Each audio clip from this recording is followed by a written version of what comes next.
चमन जी ठाकुर को तोरे बनइबो साली के डीजे ओम शंकर तोरे बनइबो खर्चा हरबिंदा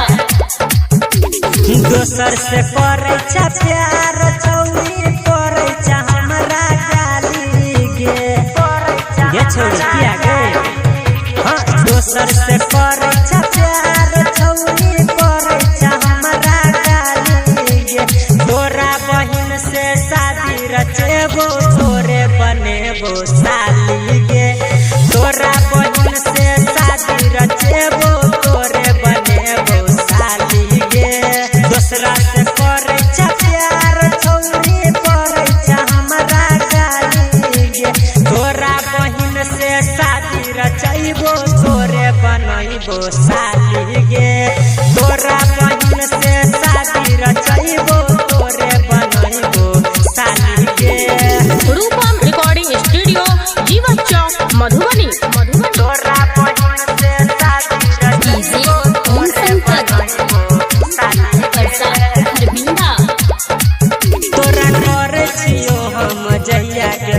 कट दै छ ने पूजे छ हमर मन कट दै छ ने पूजे छ हमर मन ये छौरी ना हमर मन तोरा करे छियो हम जहिया के मन कट दै छ ने पूजे छ हमर मन कोनो लुइर के नै छ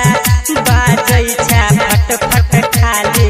गे तोरा बहिन से शादी रचैबो तोरे बनैबो साली गे तोरा बहिन से शादी रचैबो तोरे बनैबो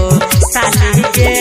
तोरा बहिन से शादी रचैबो तोरे बनैबो साली गे डीजे ओम शंकर तोरे बनैबो साली गे के पर पचते बही तू शादी के बाद जब धलेबो तोरा बहिनिया के हाथ जब धलेबो तोरा बहिनिया के हाथ ये छोरी सुना बहिनिया के हाथ के पर पचते बही तू शादी के बाद जब धलेबो तोरा बहिनिया के हाथ देख के कनवा जय माला पर सब बजे तो ताली गे तोरा बहिन से शादी रचेबो तोरे बनैबो साली गे